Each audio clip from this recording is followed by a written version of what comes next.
तो without any further delay discuss कर लेते हैं हम आज का एजेंडा। देखिए, मेन मकसद यही है। अभी 8-10 दिन रहते हैं। पहले मैं आपको छोटा सा इंट्रो दे दूं कि पिछले 2-3 महीनों में हम कर क्या रहे थे।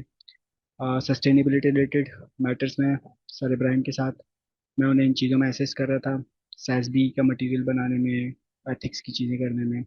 और अभी मोस्ट रिसेंटली मुझे जो क्यूरीज आ रही है ज़्यादातर वो बच्चों की यही होती है कि एग्ज़ाम में क्वेश्चन किस तरह का दिख सकता है, हम आखिरी 10 दिनों में क्या करें। हमें वैसे समझ में तो सब कुछ आ रहा है, नोट्स वगैरह पढ़ने में सब समझ आ रहा है, लेकिन एग्ज़ाम के लिए अब तैयारी कैसे करें, अब क्या करें आखिरी 10 दिनों में। अच्छा, कुछ स्टूडेंट्स ने ऐसा भी किया कि कुछ बहुत स्पेसिफिक क्वेश्चन उठाए जो बिल्कुल न्यू, जो उन्होंने पहले कभी अटेम्प्ट ना किए, और उस पर अपने एफर्ट लगाने शुरू किए। तो मैं आज कोशिश ये करूंगा कि इस अगले आधे घंटे में, पौने घंटे में, हम इस पूरी स्ट्रेटजी को डिस्कस करें कि आखिरी 10 दिनों में इस तरह के एग्जाम को या CFAP के एग्जाम को कैसे लेके चलना चाहिए। मुझे अंदाजा है आप में से कुछ लोग ऐसे भी होंगे जो शायद पहली बार CFAP के अटेम्प्ट दे रहे हो। तो CFAP और कैफ में भी काफ़ी बड़ा फर्क होता है। ज़रा जल्दी से मुझे एक आइडिया हो जाए, आप में से कोई लोग रिएक्ट कर दें या सिर्फ मैसेज लिख दें कि कौन ऐसे हैं जो कि यहाँ पे CFAP पहली बार अटेम्प्ट कर रहे हैं। ठीक है, ठीक है, ठीक है, सही है। तो और ऐसा ही है कि ज़्यादातर बच्चों ने ऑडिट के साथ, FFR के साथ CFAP 3 को ऑप्ट किया है। तो पहला एग्जाम है, तो पहले हम जरा CFAP 3 को देख लें कि अगर देखें, मैंने जो है जून 2024 में लास्ट अपना CA जर्नी का एग्जाम दिया था। तो कोई बहुत पुरानी बात नहीं है। मुझे लगता है कि शायद मैं आपसे बहुत ज़्यादा लिंक कर पाऊंगा। आई कैप का जो टेस्टिंग स्टाइल है उसे मैं अपने एक लिमिटेड एक्सपीरियंस से जितना समझ सका हूँ कि आई कैप पिछले इतने सालों से, 2-4 सालों से कैसे वो एग्ज़ाम ले रहा है। अच्छा, जो उसने अभी बीच में ऑनलाइन एग्जाम्स लेना शुरू किया है, ये भी मेरी अटेम्प्ट्स के बीच में ही पहली बार इंट्रोड्यूस हुआ था। सो आई एम दैट पर्सन जिसने आई कैप के विदाउट ऑनलाइन एग्जाम्स भी देखे, विदाउट रिमोट प्रॉक्टरिंग, और विद रिमोट प्रॉक्टरिंग भी देखे CFAP के। तो अभी एक अनसर्टेनिटी ये भी है कि CFAP 3 सस्टेनेबिलिटी ओपन बुक तो हो गया, लेकिन उसका मटेरियल अवेलेबल कैसा होगा। आप में से बहुत सारे बच्चों ने शायद ओपन बुक एग्जाम ना देखा हो, मटेरियल ना देखा हो कि वो दिखता कैसा है। तो हम उसके बारे में भी ज़रा डिस्कस कर लेंगे, ठीक है जी। चलें, तो सबसे पहले मेरे ख्याल में हम ज़रा एग्ज़ाम को डिस्कस करें अगर, तो आपको ये पता होना चाहिए कि भाई इस एग्ज़ाम में टोटल 100 मार्क्स का एग्ज़ाम है। 50% आपका पासिंग थ्रेशोल्ड है। और आज आपके पास, अगर आज आप सोचें कि मैंने 4 जून को एग्ज़ाम अटेम्प्ट करना है, यानी 3 जून तक का टाइम है, तो आपके पास टोटल बचे हुए 10 दिन हैं।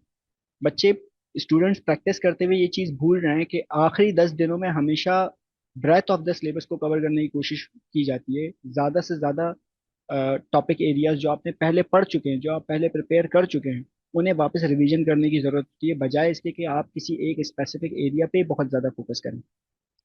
अगर आखिरी 10 दिन बचे हैं और मैं हर दिन के 10 घंटे भी सोचूं, तो शायद ये 120 आवर्स बनते हैं। अब आप में से कुछ बच्चे 2 एग्जाम्स दे रहे होंगे, कुछ बच्चे 3 एग्जाम्स दे रहे होंगे, तो इट्स लाइक 40 टू 50 आवर्स। इससे ज़्यादा आप अब आखिरी 10 दिनों में CFAP 3 सस्टेनेबिलिटी को नहीं दे सकते। तो अपने ऊपर भरोसा रखना, ये सोचना कि मैंने, हाँ, पिछले 1-2 महीने में, 3 महीने में जो पढ़ा है दैट्स इनफ, और मैंने उसे रिवाइज करना है, ये बहुत ज़्यादा जरूरी है। खास तौर पे CFAP जैसे एग्जाम में देखें, कैफ और CFAP में एक बहुत बड़ा फर्क ये होता है कि CFAP का सिलेबस बहुत ज्यादा होता है, इसमें चीजें बहुत ज्यादा होती हैं, इसमें कोई स्पेसिफिक एरिया ऐसा नहीं होता कि आपको 2-4 स्टैंडर्ड्स बता और बोला बस इसी में से क्वेश्चन आएगा।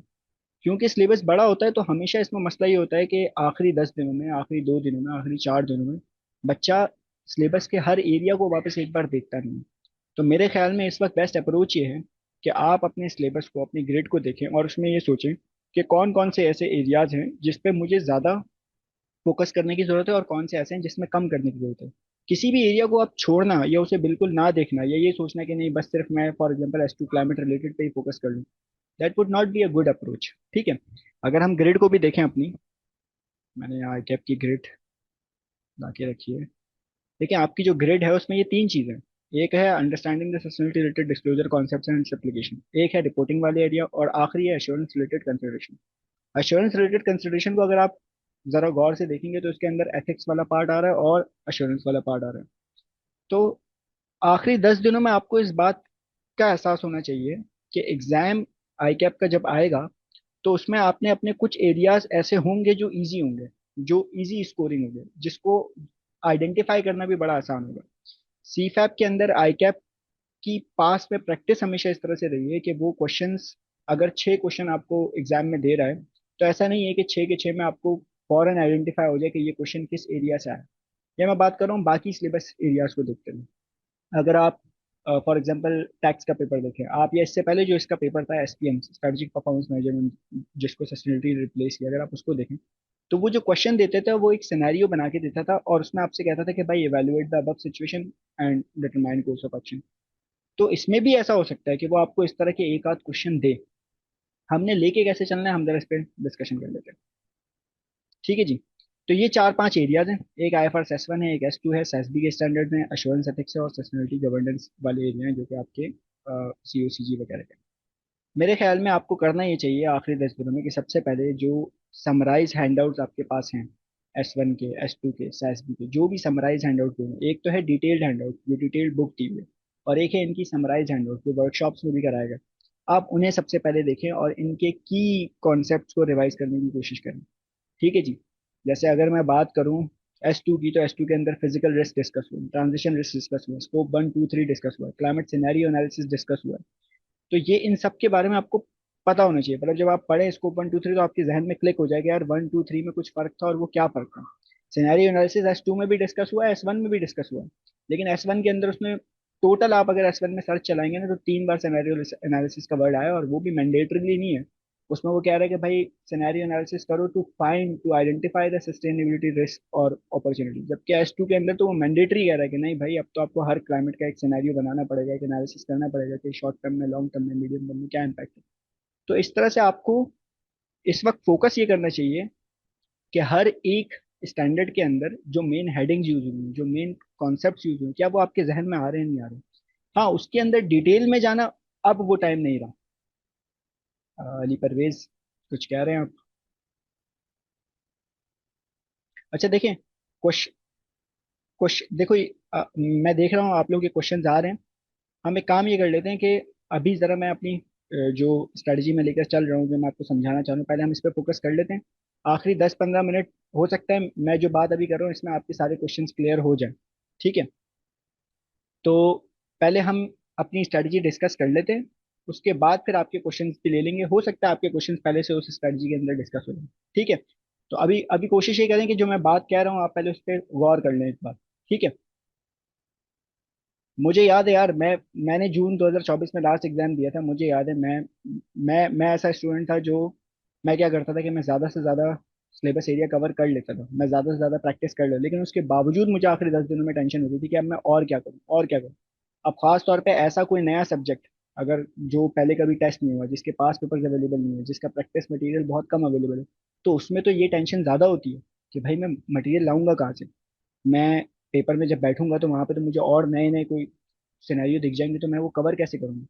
तो मैं आपको समझाना ये चाह रहा हूँ कि इन आखिरी 10 दिनों में आपको सोचना कैसे चाहिए, आपको सोचना ऐसे चाहिए कि इस 3.5 घंटे के पेपर के अंदर आपको अगर 4 5 क्वेश्चन दिखेंगे, तो आप ये बात अपने जहन में बिठा लें कि 1 2 3 क्वेश्चन ऐसे होंगे जो डायरेक्टली आपको पहचान में आ जाएंगे, और आप उन्हें अटेम्प्ट कर पाएंगे। लेकिन कब अटेम्प्ट कर पाएंगे, जब उसके सारे एरियाज को आपने कवर किया हो। जैसे हम सबसे पहले बात कर लेते हैं एथिक्स की।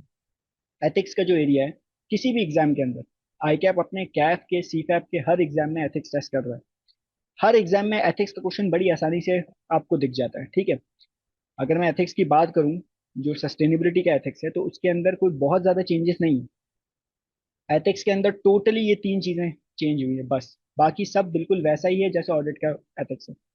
जब एथिक्स के हैंडआउट बन रहे थे, जो आपके पास होगा भी ये हैंडआउट, इसके अंदर अगर हम आए बिल्कुल लास्ट पेजेस में, ये जो एथिक्स के हैंडआउट बने हैं, जब हमने इन्हें प्रिपेयर किया था तो व्हाट वी डिड, हमने किया ये कि IESSA ने, जो इंटरनेशनल एथिक्स स्टैंडर्ड का इदारा है, उसने खुद ये बताया है कि कौन से ऐसे चेंजेस हैं जो ऑडिट के एथिक्स में और सस्टेनेबिलिटी के एथिक्स में क्या चेंजेस हैं, क्या चीज़ें हमने चेंज की, उसने खुद मार्कअप करके बताया।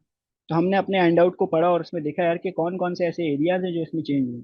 मैं आपको बता रहा हूँ मोर और लेस पूरा ऑडिट का एथिक्स वैसा ही है जैसा सस्टेनेबिलिटी का एथिक्स है, बस उसने की वर्ड चेंज कर दिए। जहाँ पे आपका पार्टनर का वर्ड यूज होता था, वहां पे वो सस्टेनेबिलिटी एश्योरेंस लीडर का वर्ड यूज कर देता है। तो देखो कितने आसान, कितने इजी मार्क्स हैं। ठीक है। जहाँ पे आपका ऑडिट का वर्ड यूज होता था, वहां पे वो सस्टेनेबिलिटी एश्योरेंस का वर्ड यूज करता है। जहाँ पे आपके अकाउंटिंग रिकॉर्ड्स का वर्ड यूज होता था, वहां पे वो सस्टेनेबिलिटी रिलेटेड इंफॉर्मेशन की बात करता है। तो एथिक्स में जो जो आप ऑडिट में पढ़ के आ चुके हो, कैफ में भी आपने पढ़ा है, और अभी सीफैप में भी अगर ऑडिट में आप एथिक्स पढ़ रहे हो तो वहां पे भी आपने पढ़ा है, बिल्कुल वैसा ही है। सिर्फ 2 से 3 चीजें ऐसी हैं जो सस्टेनेबिलिटी रिलेटेड एथिक्स में बिल्कुल डिफरेंट है। तो अगर किसी बच्चे को एथिक्स प्रिपेयर करना है, 10-15 नंबर की इसकी ग्रेड होती है, हर एग्जाम में ग्रेड होती है, तो उसे करना है क्या है? उसने जो एथिक्स पहले पढ़ा हुआ वही रिवाइज करना है। उसमें ऑफ कोर्स उसे ये चीजें नोट करनी पड़ेगी कि मैं वहाँ पार्टनर का वर्ड यूज नहीं कर रहा हूँ, मैं अकाउंटिंग रिकॉर्ड्स की बात नहीं कर रहा हूँ, मैं जर्नल एंट्रीज की बात नहीं कर रहा हूँ।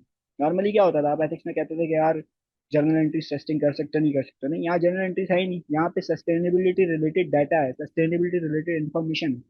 इसके अलावा 2-3 एरियाज ऐसे थे एथिक्स के अंदर जो कि सस्टेनेबिलिटी की वजह से बहुत डिफरेंट। एक था आपका वैल्यूएशन सर्विस का। वैल्यूएशन सर्विस नॉर्मली जब आप एथिक्स में पढ़ते थे, ऑडिट की एथिक्स में पढ़ते थे, अकाउंटिंग की एथिक्स में पढ़ते थे, तो आप बोलते थे कि यार कंपनी को आप वैल्यूएशन सर्विस प्रोवाइड कर रहे हो, तो उस वैल्यूएशन सर्विस में कोई एथिकल कंसिडरेशन है नहीं। यहाँ पे वैल्यूएशन सर्विस के साथ साथ आपने फॉरवर्ड लुकिंग इन्फो की भी बात करनी है कि भाई मैं बता रहा हूँ कि आज अ, मैंने कोई इन्वेस्टमेंट की है जो कि क्लाइमेट रिलेटेड कल को इम्पैक्ट रख सकती है, कल को उसकी वजह से मैं एनवायरनमेंट को ख़राब कर सकता हूँ। तो मुझे ये देखना पड़ेगा कि उसका इम्पैक्ट क्या है, क्या मैं उसकी वैल्यूएशन कैसे करूँगा, मॉनिटरी टर्म्स में, नॉन मॉनिटरी टर्म्स में। तो यहाँ पे जो वैल्यूएशन वाला सेक्शन है एथिक्स के अंदर वो थोड़ा सा डिफरेंट है नॉर्मल ऑडिट से। इसी तरह से accounting and book keeping services का एक सेक्शन होता था। ये जो अकाउंटिंग एंड बुक कीपिंग का सेक्शन होता था नॉर्मल ऑडिट के केस में, वो यहाँ सस्टेनेबिलिटी रिलेटेड में फिट नहीं बैठता। क्यों? क्योंकि अब आप सस्टेनेबिलिटी एश्योरेंस दे रहे हैं, तो आपका जो जो डाटा होगा जिसके ऊपर आप एश्योरेंस दे रहे हैं वो अकाउंट्स नहीं है, वो बुक कीपिंग नहीं है, बल्कि वो सस्टेनेबिलिटी डाटा है, सस्टेनेबिलिटी रिलेटेड इन्फॉर्मेशन है। उसमें आप बात करेंगे मैट्रिक्स की, एयर क्वालिटी की, वाटर मैनेजमेंट की। तो ये वाली चीजें इसमें चेंज हो गई। बाकी मोर और लेस सब कुछ एथिक्स का उसके जैसा है। तो अब आप देखें आखिरी 10 दिनों में अगर आपने एथिक्स प्रिपेयर करने हैं, तो आप इसे दें आधा घंटा 1 घंटा, इस पूरे हैंड आउट को आप घुमाएं, और इसमें ये जो 2-3 चीजें मैंने आपको बताई आप इसको एक बार समराइज कर लें। आपने इसे बंद किया, 10-15 नंबर आपके सेव हो गए, एथिक्स आपका बिल्कुल प्रॉपर हो गया। अब इसी तरह हम बात कर लेते हैं S1 की। करना क्या चाहिए? देखो सबसे पहले मैं बार बार ये बात कर रहा हूँ, मुझे बहुत सारे बच्चों ने पर्सनल क्यूरीज में ये पूछा कि क्या मैं सिर्फ SASB पे फोकस कर लूँ, क्या मैं सिर्फ जो वर्कशॉप में सर ने climate related non climate related risk बताया क्या मैं सिर्फ वो कवर कर लूँ तो क्या पूरा हो जाएगा? इस वक्त ना दो तरह के बच्चे हैं। एक बच्चा वो होगा जिसने सारी प्रैक्टिस कर ली होगी, जिसने हर एक क्लास ले ली होगी, जिसने प्रैक्टिस मटेरियल जितना सर ने कराया था वो सब कर लिया होगा, और अब उसको टेंशन ये है कि मैं और क्वेश्चंस कहाँ से करूँ और प्रैक्टिस कहाँ से करूँ। तो उसे तो और प्रैक्टिस करने की जरूरत नहीं है, उसने जो पढ़ा है ना उसे सिर्फ उसको रिवाइज करने की जरूरत है। अब एक ऐसा बच्चा भी है जिसने शायद सारी क्लासेस नहीं ली, जिसने शायद सारे प्रैक्टिस क्वेश्चन नहीं किए, बचे हुए आखिरी 10 दिन, अब वो क्या करे? तो उसे करना ये चाहिए कि सबसे पहले जो आपकी ग्रिड है ना, उस ग्रिड के अंदर जो जो एरियाज कवर हुए हैं, SASB का एरिया है, S1 का एरिया है, S2 का एरिया है, उन एरियाज को एक बार उसे पढ़ने की जरूरत है। देखो आई कैप का रूल रहा है कि वो ग्रेड फॉलो करता है जितने भी आप अटेम्प्ट देते हो। तो आप करोगे क्या? अगर मैं SASB की बात करूँ, SASB के अंदर कोई 12 स्टैंडर्ड टेस्ट हैं। इन 12 स्टैंडर्ड्स के अंदर हर एक स्टैंडर्ड कोई 25 से 30 पेज का है। ये देखिए इस तरह का एक स्टैंडर्ड दिखता है, 24 पेज का स्टैंडर्ड है। पहले आप उसमें अबाउट द स्टैंडर्ड पढ़ेंगे, फिर उसके बाद आप यहाँ पे टेबल ऑफ कंटेंट्स देखेंगे, फिर एक ओवरव्यू देखेंगे, फिर उसके बाद इंडस्ट्री की डिस्क्रिप्शन आएगी, फिर ये पूरा का पूरा एक टेबल बनाया हुआ है, फिर इसके टेक्निकल प्रोटोकॉल्स डिस्कस हुए हैं। ठीक है, ये ऑयल एंड गैस का एक मैंने निकाल लिया, बल्कि नहीं, आयरन एंड स्टील का एक स्टैंडर्ड है। तो देख रहे 24 पेज का स्टैंडर्ड है। अब एक बच्चा कहे कि मैं आज आखिरी 10 दिनों में मैंने SASB कवर करना है तो मैं ये पूरा 24 पेज का स्टैंडर्ड पढ़ूँ, नहीं, that would not be useful approach. मेरे ख्याल में करना ये चाहिए कि अगर आपने आज रिवाइज करना है तो आप 1 पेजर से रिवाइज करें। 1 पेजर हैंड आउट हमने पहले इस तरह का दिया है, देख रहे हैं 1 पेज के अंदर आपका पूरा का पूरा आयरन एंड स्टील रिवाइज हो रहा है। आपको दिख रहा है कि यार ग्रीन हाउस गैस एमिशन इसका एक डिस्क्लोजर टॉपिक है, एयर क्वालिटी इसका एक डिस्क्लोजर टॉपिक है। एयर क्वालिटी के अंदर उसने कौन कौन सी गैसेस के बारे में बात की है वो हमने यहीं पे समराइज करके लिख दिया। ये चीजें पढ़ने के लिए, देखने के लिए आप अगर स्टैंडर्ड में जाएंगे तो आपको अंदर पता नहीं कहाँ इन वर्डिंग्स में घुसना पड़ेगा, देखना पड़ेगा, इतना टाइम अब आपके पास नहीं है। ठीक है, जब आप यहाँ से एक बार अपने पास एक समरी बना लेंगे, आप यहाँ से ये चीजें देख लेंगे, तो फिर आपको चीजें रिटेन होना ज्यादा आसान होगी। आपको एक कॉन्फिडेंस आएगा कि यार हाँ चलो मैंने SASB का ये स्टैंडर्ड पूरा कवर कर लिया, इसी तरह एक दूसरा स्टैंडर्ड पूरा कवर कर लिया, तीसरा स्टैंडर्ड कवर कर लिया। एक एक पेज के ये 1 पेजर है, मतलब 12 पेज में आपके कोई 360 पेजेस के पूरे SASB कवर हो जाएंगे। तो तरीका ये होना चाहिए कि पहले मैं सिलेबस के हर एक एरिया को कवर करूँ। ठीक है।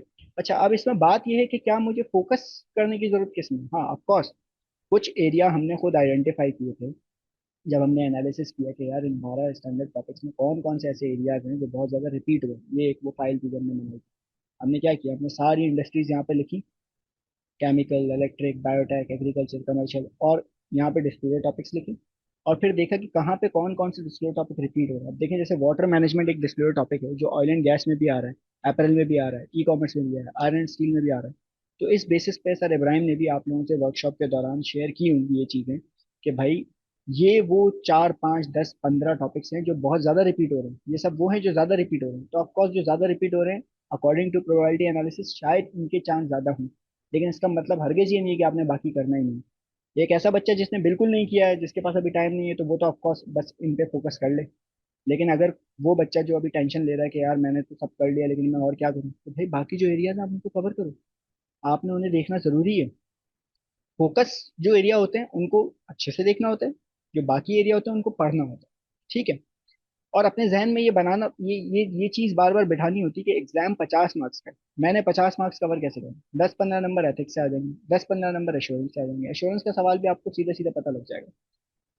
तो बजाय इसके कि मैं आज प्रैक्टिस क्वेश्चन पूरे पूरे बैठ के करूँ, मैं ये सोचूंगा मैं पूरा पूरा एक प्रैक्टिस क्वेश्चन लूंगा और उसको प्रैक्टिस करूंगा। जैसे देखिए, अब जैसे ये एक प्रैक्टिस क्वेश्चन है, ठीक है, जो सर इब्राहिम ने अपनी वर्कशॉप में भी कराया, प्रैक्टिस में भी कराया। अब ये इतना बड़ा एक क्वेश्चन है क्योंकि स्टार्ट हो रहा है यहाँ से, कि मैं आपको बता रहा हूँ पहले बैकग्राउंड इन्फॉर्मेशन, फिर मैं आपको बता रहा हूँ एग्जिबिट, फिर मैं मेमो बता रहा हूँ, फिर मैं नीचे जो है वो रिक्वायरमेंट्स की बात कर रहा हूँ। ठीक है। और मैं कह रहा हूँ कि भाई मुझे बताओ, अब ये पूरा डाटा पढ़ के बताओ कैसे होगा। आई वोंट रिकमेंड कि अब आप इस स्टेज ऑफ पॉइंट पे आप आके इस तरह के पूरे पूरे क्वेश्चंस पहले पढ़ें और फिर उसको अटेम्प्ट करें। नहीं। आखिरी 10 दिनों में अगर आप एनालिसिस करेंगे ना, एक के आपके पास घंटे कितने हैं, तो इट्स वेरी मिनिमम। मतलब मैं क्या करता था, मैं अपने टाइम पे देखता था कि एग्जाम डे आज क्या है, 4 जून। डेडलाइन क्या होगी उससे एक दिन पहले, 3 जून। आज डेट क्या है, 24 जून। अगर मैं डेज निकालूं दोनों को माइनस करके, 10 दिन। टोटल मुझे दिन में कितने घंटे मिलते हैं? 12 घंटे से ज्यादा नहीं मिलते पढ़ने को, क्योंकि 24 घंटे का दिन है। 8 घंटे में सोऊंगा, 3 घंटा खाऊंगा पीऊंगा, इधर उधर जाएगा, 1 2 घंटे रेस्ट में चले जाएगा, तो शायद 12 14 घंटे में पढ़ पाऊंगा। अगर मैं 3 एग्जाम दे रहा हूँ तो 33% मैं सी पैप 3 को दे पाऊंगा। 2 एग्जाम दे रहा हूँ तो शायद 50%। तो आप देख रहे हैं, मतलब टोटल 40 या 60 आवर्स ही मेरे पास बचे हैं अगले 10 दिनों में। इन 40 60 आवर्स में मुझे ऐसी प्रैक्टिस करनी है, ऐसा रिवीजन करना है कि मैं सारे एरियाज कवर कर पाऊँ। और होगा पता है क्या, इन आने वाले 8 10 दिन में जब आप एक एक एरिया कवर कर रहे होंगे ना, आप सेसबी का स्टैंडर्ड देखेंगे, उसकी समरी देखेंगे, उसको पढ़ेंगे। आप एथिक्स के स्टैंडर्ड देखेंगे, उसको कवर करेंगे। S1 के अंदर जो उसने चीज़ें डिस्कस की आप उसको कवर करेंगे। तो आपको आहिस्ता आहिस्ता पता लगेगा इसमें से कुछ एरियाज ऐसे हैं जो शायद आपको अच्छे से रिलेट नहीं है। मतलब आप अभी पढ़ रहे हैं तो ऐसा लग रहा है बिल्कुल नया है यार, ये तो मैंने पहले जैसे पढ़ा ना हो। हालांकि पहले पढ़ा होगा, लेकिन आपको ऐसा लग रहा होगा कि जैसे मैंने पहले पढ़ा ही नहीं। तो अगर ऐसा लग रहा है तो आपने उसको मार्क करके रखना है, वो लास्ट डे में रिवाइज करना है एग्जाम से। अच्छा बच्चा जो पास करने वाला बच्चा होता है ना, उसकी स्ट्रेटेजी ऐसी होती है कि उसे पता होता है कि मैंने एग्जाम से 4 महीने पहले क्या पढ़ना है, मैंने 1 महीने पहले क्या पढ़ना है, मैंने 10 दिन पहले क्या पढ़ना है, और मैंने एक दिन पहले क्या पढ़ना है। और इन सब में बड़ा डिफरेंस है। जो काम मैं 4 महीने पहले कर रहा हूँ ना, वो मैं 10 दिन पहले नहीं कर सकता। और जो काम मैं एक दिन पहले कर रहा हूँ ना, वो मैं 10 दिन पहले नहीं करूंगा। हर हर चीज की एक स्ट्रेटेजी होती है। ठीक है, तो ये मेरी स्ट्रेटेजी थी, मैं ऐसे लेके चलता था। और मैं आपको भी यही रेकमेंड कर रहा हूँ कि अब फोकस आपका ये होना चाहिए कि आप सारे एरियाज को कवर करें। इस ग्रिड के अंदर जो ग्रिड ए है, उस ग्रिड ए के अंदर वो क्या डिस्कस कर रहा है, वो ये बता रहा है कि भाई आप कॉन्सेप्चुअल फाउंडेशंस के बारे में मैं पूछूंगा। फिर रिप्रेजेंटेशन क्या होती है, मटेरियलिटी क्या होती है, रिपोर्टिंग एंटिटी क्या होती है, कनेक्टेड इन्फॉर्मेशन क्या होती है। अब ना, ज्यादातर बच्चों का कंसर्न ये सवाल कैसा आएगा, किस तरह का सवाल देखें। मेरी आपसे रिक्वेस्ट ये है कि बजाय इसके कि आप ये कंसर्न रखें कि सवाल किस तरह का आएगा, ऑल्दो ये concern, this is a very good concern, ये होनी चाहिए, लेकिन आखिरी 10 दिन में ये कंसर्न होना अच्छा नहीं है। आपको कंसर्न ये होनी चाहिए कि सवाल में क्या आ सकता है, क्या टेस्ट किया जा सकता है, और जो टेस्ट किया जाएगा क्या मेरे उसके बारे में कॉन्सेप्ट क्लियर है नहीं है। सवाल इस तरह का भी आ सकता है कि वो आपको बोले कि भाई आप एक फाइनेंस मैनेजर हो किसी कंपनी में, अभी वो सस्टेनेबिलिटी रिलेटेड डाटा बनाने जा रहे हैं, और उन्होंने आपको एक पूरा सिनेरियो दिया हुआ होगा कंपनी के लिए, क्या मटेरियल है क्या मटेरियल नहीं है। और उसमें वो बोलेंगे चलो आप मुझे बताओ भाई कि इन इन इन कॉन्सेप्ट को टेस्ट कर लेगा, मटेरियलिटी को, फेयर प्रेजेंटेशन को, कनेक्टेड इन्फॉर्मेशन को। तो अगर आपने पढ़ा हुआ है कि सस्टेनेबिलिटी के लिए मटेरियल क्या है, मटेरियलिटी कैसे डिफाइन होती है, तो आप वहाँ पे आंसर दे दोगे। इसी तरह कोर कंटेंट के जो एरिया है, governance, strategy, risk management, matrix and targets. अब कहने को तो गवर्नेंस पढ़ने में ही बस पता लग रहा है, हाँ गवर्नेंस बड़ा सिंपल सा है, लेकिन जिन बच्चों ने पढ़ा हुआ है वो गवाही देंगे इस बात की कि गवर्नेंस के अंदर बड़ी डिटेल्ड डिस्कशन हुई है। सर ने भी ये बात पढ़ाई होंगी कि भाई गवर्नेंस के अंदर आपने बताना है कि सस्टेनेबिलिटी कमेटी कैसे होगी, आपने बताना है कि इंफॉर्मेशन ऊपर दो चार्टर्ड गवर्नेंस से मैनेजमेंट तक कैसे जाएगा, आपने बताना है कि आपकी रेन्यूमरेशन कैसे लिंक हुई है सस्टेनेबिलिटी रिलेटेड इन्फॉर्मेशन। तो जिन बच्चों ने पढ़ा हुआ है वो तो इसको सिर्फ रिवाइज करेंगे, जिन्होंने नहीं पढ़ा है उसे इन इन हेडिंग्स के बारे में पता होना चाहिए, इन पॉइंटर फॉर्म्स के बारे में पता होना चाहिए। तो अगर आप देखें इसे गौर से, इस पूरे ग्रिड ए को अगर आप देखें तो इसके अंदर मैंने एक समरी बनाई है कि ग्रिड ए के अंदर वो टेस्ट क्या कर रहे हैं। एक चीज वो जो टेस्ट कर रहा है वो कर रहा है ऑब्जेक्टिव, स्कोप, डेफिनेशन और जनरल रिक्वायरमेंट। जनरल रिक्वायरमेंट्स क्या है, जो अभी हम ऊपर पढ़ के आए, टाइप, रेगुलेशन, मटेरियलिटी। तो हो सकता है एक आध सवाल वो ऐसा दे दे जिसके अंदर वो आपको टेस्ट कर ले मटेरियलिटी के बारे में, वो आपसे टेस्ट कर ले आईएफआरएस सिस्टम के बिल्कुल कोर कॉन्सेप्ट्स के बारे में। एक सवाल इस तरह के भी आ सकता है जिसमें वो इन कोर कंटेंट्स को ही डिस्कस कर ले, गवर्नेंस का ही पूरा सवाल बना के दे दे, जैसे कि उसने मॉक में भी बना के दी, ठीक है। या वो कॉन्सेप्चुअल फाउंडेशंस के बारे में बात करें, और ऐसा भी हो सकता है कि वो लोकल रेगुलेशन और पॉलिसीज के बारे में बात करें। तो ये तो आईकैप की मर्जी है। आपने क्या करना है आखिरी 10 दिनों में, आपने ये सोचना है कि ये जो हेडिंग्स मैं पढ़ रहा हूँ, ये जो मैं सिलेबस के एरियाज जो मैं पढ़ रहा हूँ, जो यहाँ पे ये जो लिखा हुआ है जजमेंट, अनसर्टेनिटीज, ये जो यहाँ लिखा हुआ है लोकेशन ऑफ डिस्क्लोजर्स, क्या मुझे पता है डिस्क्लोजर की लोकेशन क्या होनी चाहिए? क्या मुझे पता है कि सस्टेनेबिलिटी रिलेटेड इन्फॉर्मेशन मुझे एफएस के अंदर कहाँ लगाने हैं, या एफएस के बराबर में लगाने हैं, या एफएस के साथ ही देने हैं, या अलग से देने हैं? वो आपको इस तरह का कोई सिनेरियो बना के दे दे एक फाइनेंस मैनेजर, और वो कह रहा है कि भाई मैं सस्टेनेबिलिटी रिलेटेड डिस्क्लोजर एफएस के साथ नहीं दूंगा, मैं अलग से दूंगा, एयर एंड पे नहीं दूंगा, मैं उसके 1 महीने बाद दूंगा। तो क्या आईएफआरएस के अंदर ये अलाउड है भी या नहीं? क्या एफआरसी अलाउ कर रहा है नहीं कर रहा है? ये डाटा आपको पता होना चाहिए। टाइमिंग ऑफ रिपोर्टिंग क्या होनी चाहिए, किस टाइम पे मैं रिपोर्ट करूंगा, क्या एफआरसी ने इस बारे में कोई बात की है, बात की है तो क्या बात की, ये पता होना चाहिए। ये टेंशन अभी आपकी होनी चाहिए, और इसी को ही आप बहुत टाइमली रिवाइज कर सकते हो। तो ग्रिड को फॉलो करें, ग्रिड की चीजों को देखें। ग्रिड अगर आप देखेंगे तो मेरा पर्सनल ओपिनियन ये है कि आप सबसे पहले एथिक्स और ये ISSA 5000, ये इजी एरियाज हैं, मार्क स्कोरिंग एरिया हैं, एग्जाम में आपको इनको आइडेंटिफाई करना बड़ा आसान हो जाएगा। तो सबसे पहले आपको करना भी यही चाहिए कि इन एरियाज को आप टारगेट करें, प्रैक्टिस करें। फिर S1 और S2 के अंदर, अच्छा ग्रेड बी के अंदर उसने सेल्फ भी डिस्कस किया है, लेकिन देखा जाए तो SASB ग्रिड ए का ही पार्ट है। क्यों? क्योंकि ग्रिड ए के अंदर IFRS S1 डिस्कस हुआ, और S1 स्पेसिफिकली कहता है कि सस्टेनेबिलिटी रिलेटेड रिस्क या अपॉर्चुनिटी आइडेंटिफाई करने के लिए आप जाओ CDSB फ्रेमवर्क में, आप जाओ SASB स्टैंडर्ड्स में, आप जाओ इंडस्ट्री के डिस्क्लोजर्स को देखो, आप देखो कि यार इंडस्ट्री में क्या बताओ। तो इसका मतलब अगर मुझे कोई सस्टेनेबिलिटी रिलेटेड रिस्क या अपॉर्चुनिटी ढूंढना है तो वो मैं SASB में ढूंढूंगा। तो वैसे तो ये जो SASB वाला एरिया ये है ग्रिड बी में, लेकिन इसे ग्रिड ए के साथ मिलाया के भी दिया जा सकता है। ठीक है जी। तो मेरे ख्याल में आपकी अप्रोच इस वक्त ये होनी चाहिए कि आप अपने इजी स्कोरिंग एरियाज जो हैं पहले उनको पक्का करें। आपको पता होनी चाहिए एथिक्स में किस किस तरह के कौन कौन से सिनेरियो आ सकते हैं, और क्या मैंने वो कवर किए हैं। क्या मुझे पता है कि सस्टेनेबिलिटी रिलेटेड डाटा के ऊपर अश्योरेंस कैसे दी जाती है? क्या मुझे पता है वैल्यूएशन एंड एडवाइजरी सर्विसेज पे एथिक्स, एथिकल क्या इम्पैक्ट हो? क्या मुझे पता है कि अकाउंटिंग रिकॉर्ड्स की यहाँ बात नहीं हो रही, जनरल एंट्रीज की बात नहीं हो रही, यहाँ पे कॉर्पोरेट फाइनेंस सर्विसेज आउटसोर्स करने की बात नहीं हो रही, यहाँ पे तो पूरी बात ही सस्टेनेबिलिटी डाटा के ऊपर हो रही है। तो एथिक्स के आपने सारे सिनेरियो देखे। इसी तरह ISSA 5000 के अंदर जो एक्सेप्टेंस, प्लानिंग, एग्जीक्यूशन के एरियाज हैं, क्या आपको पता है कि वो कैसे कवर हुए? SASB के अंदर जो कुछ इंडस्ट्रीज हैं जो बहुत ज्यादा करने, उनमें कुछ जो टॉपिक्स आपको निकाल के दिखाई दी, क्लाइमेट, नॉन क्लाइमेट तोड़ के दिखाएं। तो क्या आपको पता है कि क्लाइमेट रिस्क कौन कौन से हैं? अगर मैं आपसे अभी कहूँ कि यार मुझे 10 रिस्क बताओ जो क्लाइमेट रिलेटेड, तो क्या आपकी जबान पे वो क्लाइमेट रिलेटेड रिस्क आ रहे हैं? वैसे वैसे तो ऐसे ही आइडेंटिफाई हो जाते हैं, पढ़ के ही पता लग जाता है यार एयर क्वालिटी का risk of course climate related risk है, वाटर मैनेजमेंट का रिस्क क्लाइमेट रिलेटेड रिस्क है, ऐसे ही पता लग रहा है। लेकिन क्या उसके अंदर जो मैट्रिक्स डिस्कस हो रहे हैं, क्या मेरे जहन में वो मैट्रिक्स आ रहे हैं बगैर स्टैंडर्ड को खोले? ओपन बुक का मतलब ये नहीं होता कि भाई मैं वहां जाके देखूँ। एटलीस्ट हेडिंग तो आपको पता होनी चाहिए, आपको पता होना चाहिए एयर क्वालिटी के अंदर जो एमिशंस की वो बात कर रहे हो कौन से एमिशन, NO2 एमिशन है, SO2 एमिशन है, CO2 एमिशन है। तो क्या ये आपके जहन में जिस तरह मैं बता रहा हूँ, जिस तरह मेरे जहन में आ रहे हैं, क्या आपके जहन में इस तरह से आ रहे हैं नहीं आ रहे? देखो सिंपल सी एग्जांपल है, FAFR के अंदर या लॉ के अंदर, चलो क्योंकि लॉ ओपन बुक था, लॉ भी ओपन बुक होता था, लेकिन उसका मतलब ये नहीं होता था कि हम ये कहते थे कि एग्जाम में जाके मैं सारी की सारी चीजें लॉ के बैरिक खोल के देख लूंगा, नहीं। जैसे बाय बैक वाला जो एरिया है लॉ का, मुझे पहले अपने जहन में पूरा एक स्ट्रक्चर बना हुआ होता था कि बाय बैक कैसे होगा, उसकी प्री कंडीशंस क्या होंगी, बाय बैक करते हुए क्या क्या करना है, पोस्ट बाय बैक क्या क्या करना है। फिर उसमें कुछ उसने स्पेसिफिक कंडीशन बताई हुई थी कि कितने परसेंट आपका शेयर कैपिटल होना चाहिए, कितनी आपकी मिनिमम कैपिटल रिक्वायरमेंट है, वो मैं याद नहीं रखता था, वो मैं कहता था मैं एग्जाम में बेरक खोल के देख लूंगा। तो यहाँ पे ही मुझे यही करना होगा भाई, यहाँ पे ही मैं ऐसे लेके चलूंगा। तो मेरी आपको रिकमेंडेशन ये है कि आप पहले अपनी इजी एरियाज कवर करें, उसके बाद फिर ये जो कॉम्प्लेक्स एरियाज हैं उनकी तरफ जाएं। समरी को यूज करें, हैंडआउट्स को यूज करें। कुछ समरीज बच्चों ने खुद अपनी बनाई होगी, मैं भी बनाता था कि जब मैं बुक पढ़ता था मुझे लगता था यार ये वाला एरिया ऐसा है जो मुझे समझ नहीं आ रहा, जो मुझे वापस पढ़ना पड़ेगा, तो मैं उसको मार्क कर लेता था। आप लोगों ने मार्क किया होगा, आप उन एरियाज पे आप फोकस करें। ठीक है। अब आप पूरी बुक पढ़ने जाएंगे, अब आप बिल्कुल निटी ग्रिटीज पे जाएंगे, छोटी छोटी चीजों पे जाएंगे, आपका टाइम वेस्ट होगा। अभी मैंने आपके सामने एनालिसिस कर दिया था, 40-50 घंटे से ज्यादा आपके पास बचे नहीं। 40-50 घंटे में ये सारे एरियाज कवर करना है, आपके पास S1 भी कवर करना है, S2 भी कवर करना है, SESB भी कवर करना है। उसकी डिटेल में नहीं जाना है। अब SESB के अंदर जैसे मैं बात करूँ, एक एक एक एक मैट्रिक था एन कैप का, न्यू कार असेसमेंट पॉलिसी का, ऑटोमोबाइल के अंदर ये डिस्कस हुआ। उसके अंदर बड़ी गहराइयाँ हैं कि भाई न्यू कार असेसमेंट पॉलिसी के अंदर आप कैसे करोगे, आप असेसमेंट कैसे करोगे, वो रेटिंग कैसे निकालोगे, वो रेशो कैसे निकालोगे। अब मैं वो डिटेल में अभी नहीं सोच सकता, लेकिन मुझे ये पता है हाँ एन कैप की पॉलिसी ऑटोमोबाइल स्टैंडर्ड के अंदर डिस्कस हुई, तो अगर पेपर में एन कैप वाला डिस्क्लोजर टॉपिक आ गया तो मैं स्टैंडर्ड खोलूंगा और वहां पहुंच जाऊंगा और पढ़ के आंसर दे दूंगा। लेकिन मुझे ये तो पता हो कि एन कैप का ये जो स्टैंडर्ड है, ये जो डिस्क्लोजर टॉपिक है, डिस्कस कहाँ हुआ। मेरी बात समझ है। इसी तरह से प्रायोरिटी रॉ मटेरियल सोर्सिंग की बात हुई है किसी एसबी स्टैंडर्ड में।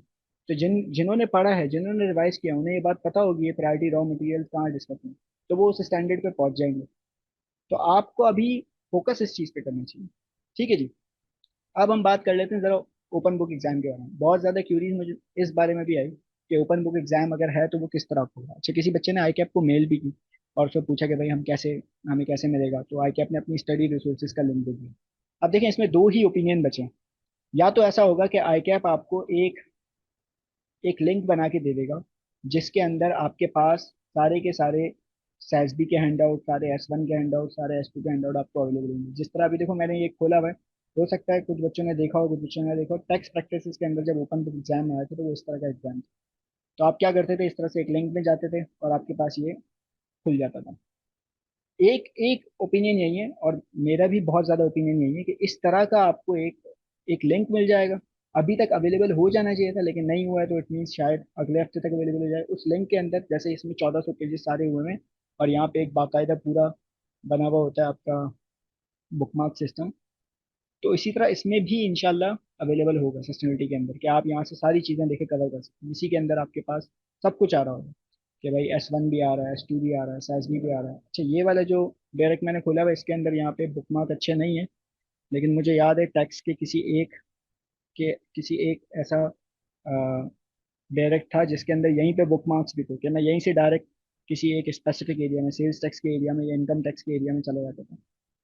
तो उम्मीद यह है कि वो आपको इसी तरह का कोई एक PDF बना के देगा, यहाँ पे बुकमार्क्स देगा, तो आपको ढूंढना आसान हो जाएगा। ठीक है।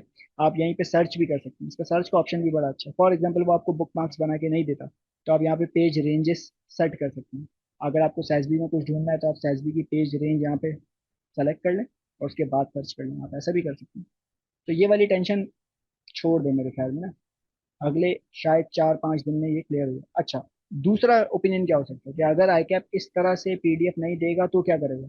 तो जो उसकी अभी स्टडी रिसोर्सेज में उसने जो लिंक दिया है वो वहीं दे देगा। तो वो लिंक किस फॉर्म में, उसका मसला क्या है। अब देखिए, लिंक का मसला ये है कि 2 मिनट, अभी जो आई कैप की स्टडी रिसोर्सेज के लिंक आए हुए हैं उसमें जब आप जाते हैं ना CFAP 3 के अंदर, तो S1 और S2 तो वो खोल देता है, डायरेक्ट PDF से खुल जाता है। लेकिन SASB के स्टैंडर्ड्स पे जब आप क्लिक करते हैं तो वो आपको यहाँ लेके आ जाता है, SASB नेविगेटर वेबसाइट पे लेके आ जाता है। और इस नेविगेटर वेबसाइट पे आपको असल में साइन इन करना पड़ता है, रजिस्टर करना पड़ता है। अब मैं पहले रजिस्टर्ड हूँ तो मुझे साइन इन करने की जरूरत नहीं पड़ी। लेकिन अगर किसी बच्चे जिस बच्चे ने इसको यूज किया होगा इस वेबसाइट को, उसको इस बात का अंदाजा होगा कि यहाँ पे आपको साइन इन करना पड़ता है। जब तक आप साइन इन नहीं करोगे आप इन स्टैंडर्ड्स को एक्सेस ही नहीं कर सकते। तो अगर मैं यहाँ जाऊँ तो ये देख रहे हैं, अगर आपने साइन इन कर लिया तो आपको इस तरह से यहाँ पे स्टैंडर्ड दिखना शुरू हो जाता है। और फिर किसी स्पेसिफिक स्टैंडर्ड में जाना है तो यहाँ पे आप देखें से E-कॉमर्स का स्टैंडर्ड आ रहा है, यहाँ पे आपका जो है वो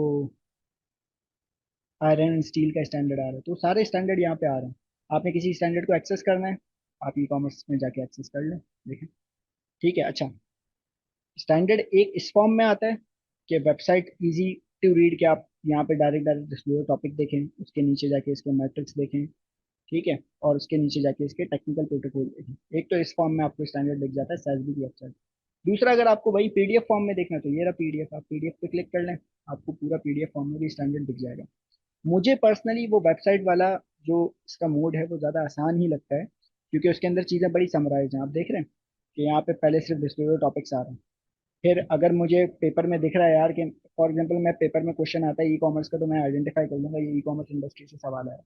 अब मैं देखूंगा ई कॉमर्स इंडस्ट्री से उसने किस डिस्क्लोजर टॉपिक की बात की। अगर उसने बात की हार्डवेयर इंफ्रास्ट्रक्चर की, डाटा इस तरह का है, तो मैं उसके मैट्रिक्स में चले जाऊंगा। तो मुझे ढूंढना बड़ा आसान हो जाएगा, नेविगेट करना आसान हो जाएगा। तो मेरे ख्याल में अगर आईकैप आपको इस तरह भी डाटा दे रहा है, मतलब एग्जाम में डायरेक्ट लिंक्स दे रहा है, तो ये तो ज़्यादा बेहतर है। आपके लिए ज़्यादा आसानी होगी, क्योंकि इसको नेविगेट करना बड़ा आसान है। आपको पीडीएफ फॉर्म में चाहिए, पीडीएफ फॉर्म में भी जा सकते हैं। मेरी रिकमेंडेशन ये होगी, आप सेफ साइड पे रहते हुए इस वेबसाइट पे पहले से रजिस्टर हो जाएं। फ्री में रजिस्ट्रेशन होती है, कोई पैसे नहीं लगते। आप अपने सिर्फ जीमेल देते हैं, जिस लैपटॉप से आप आई कैप में जाके एग्जाम अटेंड करेंगे उसी लैपटॉप में अपनी आईडी लॉगिन करें और इस वेबसाइट को एक्सेस कर लें। क्योंकि वी डोंट नो, हो सकता है कि अब आपको वही लिंक्स प्रोवाइड कर दे जो उसने भी स्टडी रिसोर्स में प्रोवाइड किया। अभी तो आप उसमें एक्सेस करते तो वो एक्सेस हो ही नहीं पाते। तो ये तरीका है इसका। ठीक है जी। तो दिस इज ऑल जो बताना चाहूँगा। अगर आप देखेंगे तो ग्रेड ए जो हमारी है उसके अंदर आप देखेंगे, देखें ये मेन एरियाज है। एक कोर कंटेंट का एरिया है, governance, strategy, risk management, matrix and targets. एक कॉन्सेप्चुअल फाउंडेशन का एरिया है, fair presentation, materiality, reporting entity. और एक इसके अलावा अदर टॉपिक्स हैं, तो लोकल रेगुलेशंस की बात कर रहे हैं, पॉलिसीज की बात कर रहे हैं, क्वालिटेटिव प्रैक्टिस की बात कर रहे हैं। ग्रिड ए आपकी बस इसी के अराउंड घूम रही है। अगर आपने ये सारे एरियाज कवर कर लिए, मैंने ये ग्रिड ए जो आईकेप की ग्रिड में लिखा हुआ है ना, उसी को ही बस सिर्फ बुलेट पॉइंट्स में लाके यहाँ लिख दिया, तो आपकी ग्रिड ए पूरी इसमें कवर हो जाती है। आप देखिए ये बहुत ज़्यादा चीज़ें नहीं है, लेकिन इनके बारे में आपको पता तब होगा जब आप ये माइंडसेट बनाएंगे कि मैंने हर एक कॉन्सेप्ट को पढ़ना है। मुझे पता होना चाहिए मटेरियल क्या है, मुझे पता है इफेक्टिव डेट और ट्रांजिशनल प्रोविजंस क्या है, ट्रांजिशन कैसे होगी भाई। तो इन एरियाज को कवर करना। इसके अलावा S2 में आप देखेंगे तो यही गिनी चुनी चीज़ें हैं। फिजिकल रिस्क के बारे में बात हुई है, ट्रांजिशन रिस्क की बात हुई है, स्कोप 1, स्कोप 2, स्कोप 3 के बारे में बात हुई है, सिनेरियो एनालिसिस के बारे में बात हुई है। तो आपको ये पता होना चाहिए भाई ट्रांजिशन और फिजिकल रिस्क में फ़र्क क्या है, इसमें पॉलिसी क्या होगी, इसमें आप रेपुटेशन कैसे बिल्ड करोगे, क्लाइमेट सिनेरियो एनालिसिस कैसे बनाओगे, नैरेटिव कैसे बिल्ड करोगे। तो ओवरऑल एक एक जो है ना सिनेरियो, एक आपको अंडरस्टैंडिंग आनी चाहिए। इसी तरह से हम सेसबी स्टैंडर्ड की बात करें तो सेसबी स्टैंडर्ड में देखिए यही तीन चार चीजें डिस्कस हुई हैं। पहले डिस्क्लोजर टॉपिक डिस्कस हुआ है, फिर अकाउंटिंग मैट्रिक्स डिस्कस हुए हैं, फिर उसके एक्टिविटी मैट्रिक्स डिस्कस हुए हैं, और फिर टेक्निकल प्रोटोकॉल डिस्कस हुए हैं। तो मेरे ख्याल में आपको एटलीस्ट डिस्क्लोजर टॉपिक्स और अकाउंटिंग मैट्रिक्स तो आपके जहन में होने चाहिए। मतलब जहन में अगर पूरे याद ना भी हो, मैं ये नहीं कह रहा कि मैं आपसे कहूँ ऑटोमोबाइल के 6 स्टैंडर्ड सुनाए, 6 डिस्क्लोजर टॉपिक सुना तो आप सुना दे, नहीं। लेकिन अगर मैं कोई डिस्क्लोजर टॉपिक आपको बताऊं, मैं आपसे कहूँ कि यार एयर क्वालिटी का डिस्क्लोजर टॉपिक कहाँ डिस्कस हुआ, तो आपको पता होना चाहिए किस इंडस्ट्री से ज्यादा रिलेटेड है, या उस एयर क्वालिटी के अंदर कौन से मैट्रिक्स होने चाहिए। एक कंपनी एयर क्वालिटी का डिस्क्लोजर देने जा रही है, आपको क्या लगता है उसमें कौन कौन से मैट्रिक्स होने चाहिए, तो वो मैट्रिक्स आपको पता होना चाहिए। वाटर मैनेजमेंट का अगर डिस्क्लोजर टॉपिक है तो उसके अंदर कौन से मैट्रिक्स होने चाहिए, हमने पढ़ा है वहाँ पे कि आप बताते हो कि टोटल वाटर कंज्यूम कितना किया है, टोटल वाटर वेस्ट कितना किया है। स्ट्रेस एरिया की टेस्टिंग होती है भाई, कुछ एरियाज ऐसे होते हैं जो बड़े, जिसमें पानी बहुत कम होता है और आपने यूज कर लिया, तो आपने बताना पड़ेगा कि ये स्ट्रेसफुल एरिया। उसके लिए भी SASB ने बड़ा स्पेसिफिक एक इंस्टीट्यूट बता दिया। WRI एक इंस्टीट्यूट है जहाँ से आप जाके देखोगे कौन से वाटर स्ट्रेस एरिया। अभी इतनी डिटेल में ये जो मैं जा रहा हूँ आपको बता रहा हूँ, ये अब टाइम नहीं। अगर किसी को नहीं पता थी ये बात, किसी को ये बात याद नहीं आ रही कि यार वो वाटर स्ट्रेस एरिया में WRI का जिक्र हुआ है, या एक्वेडक्ट एक इंस्टीट्यूट है जो कि ये डाटा कलेक्ट करता है उसके बारे में, अगर उसको अभी नहीं, मेरी बात सुन के उसको लग रहा है यार ये तो मुझे याद आ ही नहीं रहा, तो इसका मतलब ये नहीं कि वो बैठ के अभी ये याद करना शुरू हो गया, नहीं। उसे ये पता होना चाहिए कि वाटर एरिया, वाटर मैनेजमेंट का डिस्क्लोजर टॉपिक कहाँ डिस्कस हुआ है, किस स्टैंडर्ड में डिस्कस हुआ है। पेपर में आ गया, आप जैसे ही उस टॉपिक पे पहुंचेंगे आपको नीचे यही सारी बातें दिख जाएंगी जो मैं आपको जबान से बता रहा हूँ। तो इतना आपका एक ओवरऑल हॉलिस्टिक व्यू आपको पता होना चाहिए। ठीक है जी। ये टोटल यही सेक्टर्स हैं, 5 6 सेक्टर हैं जिस पे डिस्कशन हुई है। तो आपको जहन में आना चाहिए यार, एनर्जी से अगर सवाल आएगा, कोई पेपर में सवाल एनर्जी से आ रहा है, तो वो इन इन दो इंडस्ट्री के आसपास ही होगा, तो ऑयल एंड गैस से होगा, इलेक्ट्रिक यूटिलिटी से होगा। फाइनेंशियल एंड सर्विसेज से अगर कोई बात आ रही है, कोई कोई ऐसा टॉपिक है जिसमें डायरेक्टली वो कमर्शियल बैंक्स की बात नहीं कर रहा है, डायरेक्ट वो प्रोफेशनल कमर्शियल सर्विसेज की बात नहीं कर रहा है, लेकिन फाइनेंशियल सर्विसेज की बात, तो शायद वो इन दो स्टैंडर्ड में से कोई होगा। टेक्नोलॉजी रिलेटेड कोई मटेरियल है तो वो ई कॉमर्स का आ रहा होगा। मटेरियल्स की अगर बात हो रही है, मटेरियल सोर्सिंग की, रॉ मटेरियल सोर्सिंग की, सप्लाई चेन डिस्ट्रप्शंस की, तो वो ये इन 2 3 स्टैंडर्ड से ही आ रहा होगा, केमिकल, आयरन, स्टील, अपैरल। तो इस तरह आपके जहन में ये चीजें क्लिक होनी चाहिए। आईकैप का रिकॉर्ड रहा है कि वो बिल्कुल स्पेसिफिक रिक्वायरमेंट्स देता ही नहीं। ACCA ये करता है, ICW ये करता है कि वो आपको सवाल में बहुत स्पेसिफिकली बता देता है कि भाई मैं ये सवाल पूछ रहा हूँ, मुझे इसका ये जवाब दो। आई कैप क्या करता है, ओपन खेलता है, आपको एक पूरा सिनेरियो देता है, बोलता है आपने सस्टेनेबिलिटी पढ़ा हुआ है, अब मुझे बताओ इसमें क्या करना है। एक दो रिक्वायरमेंट्स के अंदर वो स्पेसिफिकली बता देता है, जैसे एथिक्स के बारे में वो नहीं कर सकता इतना ओपनली, तो आपको पता लग जाता है ये एथिक्स का ही सवाल है। सस्टेनेबिलिटी एश्योरेंस का सवाल आपको डायरेक्ट पता लग जाता है।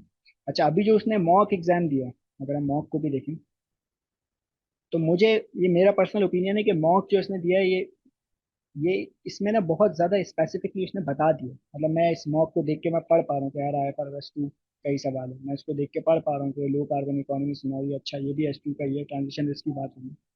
लेकिन जिस तरह का आईकैप का रिकॉर्ड है, जितना मैं समझा हूँ या जितना सर इब्राहिम भी समझे, उतनी हमारी डिस्कशन हुई है, आईकैप इतना ज्यादा सिंप्लीफाई करके चीजें देता नहीं है।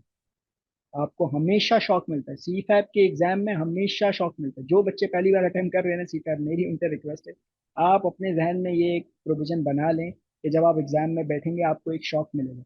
आपको ऐसा लगेगा जैसे शायद ये तो मैंने पढ़ा ही नहीं, ये तो मैंने कभी देखा ही नहीं, ऐसा हो सकता है। सी फैप के किसी भी एग्जाम में, मैं सिर्फ सस्टेनेबिलिटी की बात नहीं कर रहा। मुझे याद है मैंने BFD का एग्जाम जब अटेंड किया था, पहला सवाल मैंने पढ़ा 15 मार्क्स का, मुझे शौक मिला यार ये तो मुझे आता ही नहीं। दूसरा पढ़ा, वो भी नहीं आया, 30 मार्क्स मुझे ऐसे ही दिख रहे हैं यार, ये तो आ ही नहीं रही। तो एक हल ये था कि मैं वहीं पे सर पकड़ के बैठ जाऊं, यार मुझसे तो नहीं हो रहा। दूसरा ये कि 70 नंबर तो आते हैं ना मुझे, वो अटेम्प्ट कर लेता हूँ।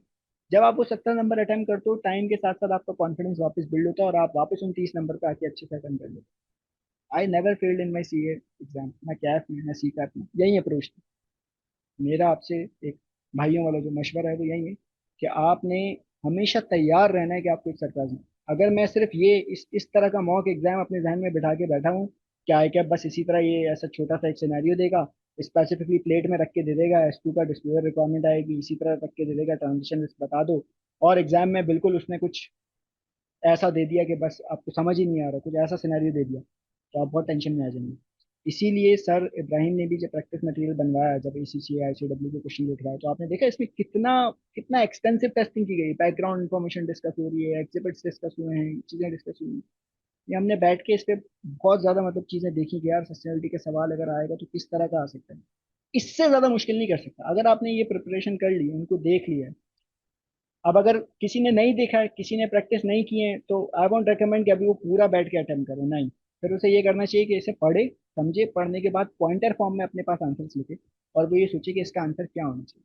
पॉइंटर फॉर्म में जब वो आंसर लिखेगा, डिस्कस करेगा, तो फिर वो आंसर से डायरेक्ट देख के ज्यादा जल्दी कर सकता है। जैसे ये क्वेश्चन अगर 1 घंटे का 1.5 घंटे का है पूरा अटेम्प्ट करने में, तो पॉइंटर फॉर्म में शायद वो 10 मिनट में 20 मिनट में कवर कर लेगा, इससे उसकी कवरेज भी हो जाएगी।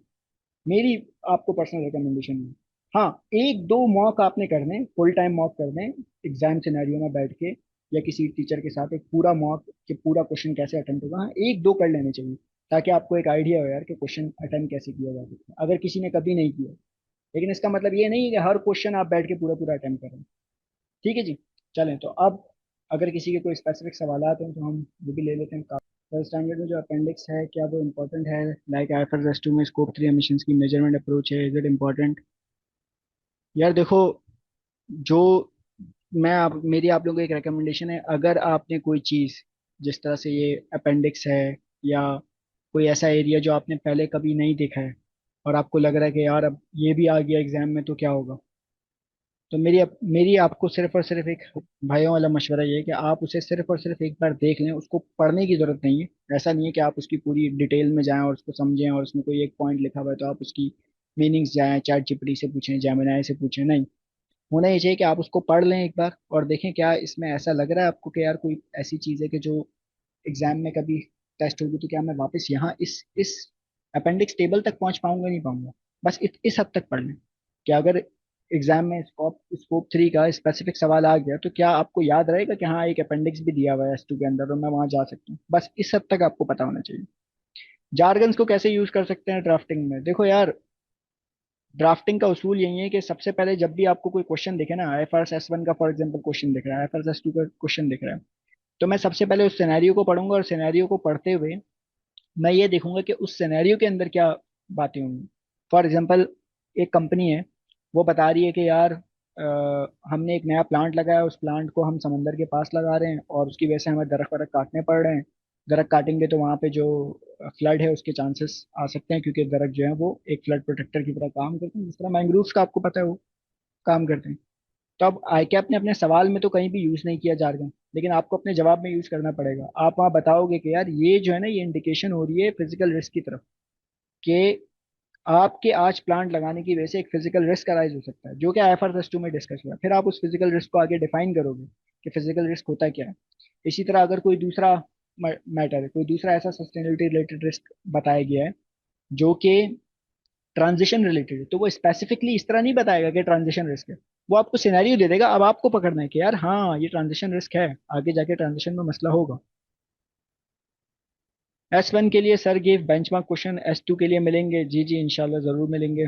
अभी सर की एक और वर्कशॉप रहती है, उसमें वो आपको और क्वेश्चंस कराएंगे, एक मॉक भी कराएंगे। ड्राफ्टिंग राइटिंग इम्प्रूवमेंट के बारे में शेयर कर दें।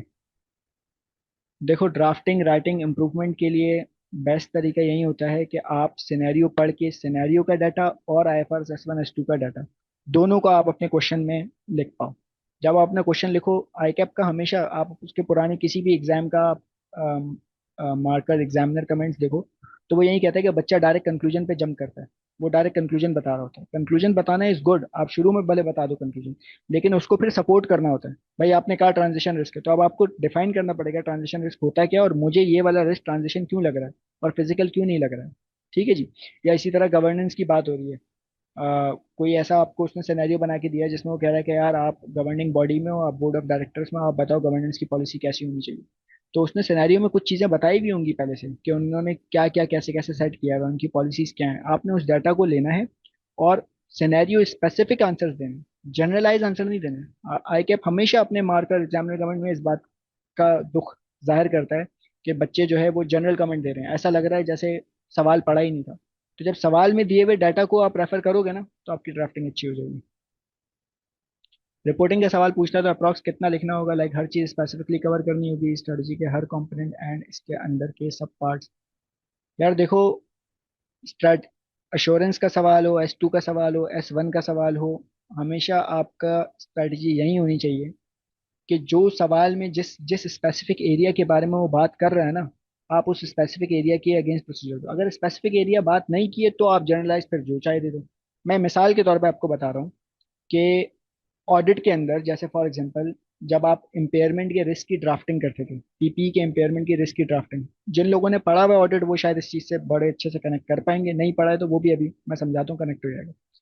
अगर आपसे एग्जाम में क्वेश्चन में बोले कि यार इम्पेयरमेंट का रिस्क है, आप प्रोसीजर ड्राफ्ट करो, तो आप प्रोसीजर में सब कुछ लिख दोगे कि भाई इम्पेयरमेंट होगी तो वैल्यूएशन एंड यूज को मुझे देखना होगा, वैल्यूएशन यूज में fair value less cost to sell है, उसमें एजम्पशंस हैं, फ्यूचर कैश फ्लोज हैं, उस पर एजम्पशन है, मुझे उनको टेस्ट करना पड़ेगा, प्री टैक्स रेट यूज हुआ है, पोस्ट टैक्स रेट यूज हुआ है, वो मुझे देखना पड़ेगा, असेसमेंट करनी पड़ेगी। मेरी बात समझ रहे हैं? तो मुझे सब कुछ ही लिखना पड़ेगा। लेकिन अगर उसने एग्जाम में स्पेसिफिकली बता दिया कि इम्पेयरमेंट का रिस्क है और कंपनी ने वैल्यूएशन करवाई है और वो वैल्यू इन यूज को हायर समझ रही है, fair value less cost to sell उसके लिए रेलिवेंट नहीं है, तो अब आपके प्रोसीजर भी सिर्फ वैल्यू इन यूज को ही टेस्ट करने वाले होने चाहिए। तो इसी तरह अगर आपको अश्योरेंस का सवाल, सस्टेनेबिलिटी का सवाल एग्जाम में दिख रहा है, तो आपको करना यही चाहिए कि पहले देखो उसने डाटा में क्या ऐसी कोई बात की किसी स्पेसिफिक एरिया की, तो पहले उस स्पेसिफिक एरिया को कवर कर लो। फिर टाइम बचे तो कुछ जनरलाइज भी लिख दो, कोई मसला नहीं है, एक्स्ट्रा लिखने पे नंबर कटते नहीं है, जब अनलेस आपने स्पेसिफिक बता दिया। सिंपल रूल है, 1.8 मिनट्स होता है आपके पास हर मार्क के लिए, तो अगर 10 मार्क का सवाल है, 1.8 मिनट का मतलब है 18 मिनट होते हैं। 18 मिनट के अंदर आप शुरू में 8-10 मिनट में अपने स्पेसिफिक एरियाज को कवर कर लो, आपके पास टाइम बचा है, आप जनरलाइज आपको लगता है और भी कुछ दो चार चीजें बताई जा सकती हैं जो कि इससे शायद रेलिवेंट हो, आप बता दो। ठीक है, स्लाइड भाई शेयर कर देंगे। एक्सेल फाइल देखो यार, एक्सेल फाइल जो थी ना, मैं तुम लोग को अभी दिखा रहा हूँ एक्सेल फाइल में है क्या। ये एक्सेल फाइल हमने बनाई एक समरी, हमने इसमें ESG की बाइफरकेशन की, ठीक है, हमने क्लाइमेट नॉन क्लाइमेट में तोड़ा, यही किया ना इसके अंदर, एक एनालिसिस किया, स्ट्रेटजी एंड मैट्रिक्स लिखे, इन सब के हमने हैंडआउट बना के दे दिए। क्लाइमेट नॉन क्लाइमेट के हैंडआउट बना के आपको दे दिया, क्लाइमेट का भी हैंडआउट अवेलेबल है, नॉन क्लाइमेट का भी हैंडआउट अवेलेबल है। इसी तरह से ये जो समरी ये बनाई हुई है, इसका भी एक हैंडआउट विजुअल समरी के नाम से अवेलेबल है। तो ये एक्सेल फाइल देने से अच्छा हमने आपको हैंडआउट्स बना के दे दी ना, आप उन हैंडआउट से चीजें लेके चलें। इसमें क्योंकि होता ये है कि ये उसकी बैक वर्किंग थी, मैं ये पूरी फाइल बना रहा था, मैंने इसमें चीजें बनाई देखी, लेकिन फिर इसको सर इब्राहिम ने रिव्यू किया है, उसमें उन्होंने कुछ चीजें सही की हैं, कुछ अपना ऐड किया है। ये फाइल हमने इसमें फाइनल नहीं की, हमने फाइल की उस वर्ड की फॉर्म, उस PDF की फॉर्म जो आपको प्रोवाइड कर दी गई है, तो वो फाइनल है। ये मैं दूंगा, इसमें कुछ आगे पीछे कुछ प्लस माइनस हो आप और कंफ्यूज हो जाएंगे, तो इसलिए मैं ये दे नहीं रहा हूँ। ठीक है जी। क्या बात है सर, हमारा कॉन्सेप्ट 50-50 है लेकिन कॉन्फिडेंस पूरा है, यही चीज चाहिए भाई, यही चीज चाहिए। कॉन्फिडेंस होना चाहिए। क्लाइमेट रिलेटेड बेंचमार्क क्वेश्चन नहीं शेयर हो जाएंगे अब तो शाम भाई, बिल्कुल हो जाएंगे। इंशाल्लाह एक दो दिन में हो जाएंगे। अभी ये संडे भी है तो जो एडिटर्स हैं वो अवेलेबल नहीं होते। मैं पूछ लेता हूँ आप सर से, मैं डायरेक्टली बात कर लेता हूँ। वर्कशॉप में अगर डिस्कस हुए तो ये हैंड आउट सबको डिस्कस हो जाएंगे। आज नहीं होगी सर इब्राहिम की वर्कशॉप, आज नहीं होगी। मंडे को अगर शायद वो रखें, लेकिन आई डोंट नो। मेरी आज उनसे रात में बात होती है तो I update that in group. देखो प्रैक्टिस का अभी मैंने डिस्कस किया है कि प्रैक्टिस का तरीका होना चाहिए कि आप बजाय इसके कि हर क्वेश्चन को पूरा पूरा अटेम्प्ट करें, अब आपको करना ये चाहिए कि जो क्वेश्चन आप पहले अटेम्प्ट कर चुके हैं, जो प्रैक्टिस आप कर चुके हैं, या जो एडिशनल भी प्रैक्टिस मटेरियल आ रहा है, आप उस क्वेश्चन को पढ़ें और पॉइंटर फॉर्म में उसके आंसर्स अपने पास लिखें और फिर सजेस्टेड आंसर से डायरेक्ट मैच करके देखें कि जो मैंने सोचा था, जिस तरह मैं थिंक कर रहा था, जिस तरह मैं आंसर सोचा था, क्या ये आंसर भी उसी तरह है या नहीं। पूरा अटेम्प्ट करने बैठोगे, 10 क्वेश्चन भी अटेम्प्ट करोगे, 10 घंटे इसी में निकल गए। 40 50 घंटे से ज्यादा अब आपके पास अवेलेबल नहीं है आखिर 10 दिन में, तो 10 घंटे सिर्फ इसमें निकाल दोगे। I won't recommend that. ठीक है। अनलेस आपके कॉन्सेप्ट्स बिल्कुल पक्के हैं, आप कह रहे हो मैंने हर एक एरिया कवर कर लिया है, मैंने सब कुछ कवर कर लिया है। अभी जो आप मुझे दिखा रहे थे हेडिंग्स, ग्रिड के अंदर मटेरियलिटी, फेयर प्रेजेंटेशन, S2 के अंदर ट्रांजिशन रेस, सिनेरियो एनालिसिस, ये सब मुझे पता है, मुझे सब आता है। SASB के अंदर जो डिस्क्लोजर टॉपिक्स हैं, उसके जो मैट्रिक्स हैं, ये सब मुझे आता है। मैंने सिर्फ प्रैक्टिस करनी है। हाँ तो फिर आप ये कर लें। अगर आपने पिछले 10 दिनों में ये काम कर लिया तो अब आप पूरे प्रैक्टिस क्वेश्चंस करें, जैसे सर वर्कशॉप में भी करा रहे हैं। सर प्लीज़ ये बताएं, मेरी फर्स्ट अटेम्प्ट है तो AFR का लास्ट दिसंबर अटेम्प्ट का पेपर को एग्जाम सॉफ्टवेयर कर लूँ तो ये इनफ है? हाँ सही है, मैं भी नॉर्मली यही करता था। ऑनलाइन एग्जाम के लिए मैं हमेशा लास्ट अटेम्प्ट के जो क्वेश्चन होते थे उसको बचा के रखता था, मैं उन्हें मैं प्रैक्टिस में उन्हें नहीं लेके आता था। मैं एग्जाम से 10 दिन पहले, 5 दिन पहले उन क्वेश्चंस को अटेम्प्ट करता था, क्योंकि वो मेरे लिए बिल्कुल फ्रेश होते थे। इवन अगर क्लास में रिकॉर्डिंग में भी सर कोई लास्ट अटेम्प्ट का क्वेश्चन कराते थे, मैं वो नहीं करता था, मैं उसे स्किप कर देता था। और फिर मैं उसे बचा के रखता था कि मुझे सरप्राइज को हैंडल करना आ जाए, फिर मैं हैंडल कर लेता था। तो I would recommend you this. ठीक है। Study, case study Sheikh Usaid, आपके पास मेरा नंबर अगर है तो आप मुझे डायरेक्टली व्हाट्सएप पे कांटेक्ट कर लें, हम इसको अलग से डिस्कशन कर लेंगे इंशाल्लाह। देखो दो तरह के ही मटेरियल है। एक जो ये प्रैक्टिस मटेरियल है ये वाला, एक ये वाला प्रैक्टिस मटेरियल है जो आपको दिया गया है। इसके अलावा जो वर्कशॉप में कराया गया, तो मैं ये ग्रुप पे वापस शेयर कर देता हूँ, आप लोग ग्रुप में हो, ग्रुप से ही आपको ये मिल जाएंगे। ठीक है।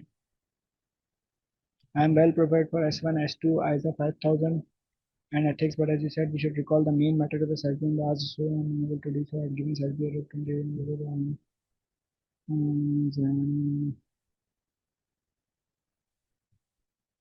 अच्छा देखो यार, ये यही यही तो प्रॉब्लम है जो मैं आपसे कह रहा था। बच्चों, स्टूडेंट्स में बहुत सारे लोगों का ये कहना है कि यार SASB तो है ओपन बुक, तो मैं तो ना सब कुछ वहाँ एग्जाम में जाके खोल के देख लूंगा। इतना टाइम नहीं मिलेगा, मेरी मानो, इतना टाइम नहीं मिलेगा। आपको एटलीस्ट ये आइडेंटिफाई करना आना चाहिए कि SASB का अगर कोई डिस्प्यूटेड टॉपिक आया है, कोई मैट्रिक आया है, तो वो किस SASB स्टैंडर्ड से, ये आपको आना चाहिए। सारे नहीं तो एटलीस्ट जो सर ने भी आइडेंटिफाई करवाए, जो हमने एक पूरी लिस्ट बनाई थी क्लाइमेट नॉन क्लाइमेट वाली, वो इसी से ही बनाई है। ये देख रहे हैं आप, ये इसी की वर्किंग है। हमने किया क्या, इस एक्सेल फाइल के अंदर हमने किया क्या, हमने सारे स्टैंडर्ड यहाँ पे लिखे। ऑयल एंड गैस के, इसके उसके, सही है।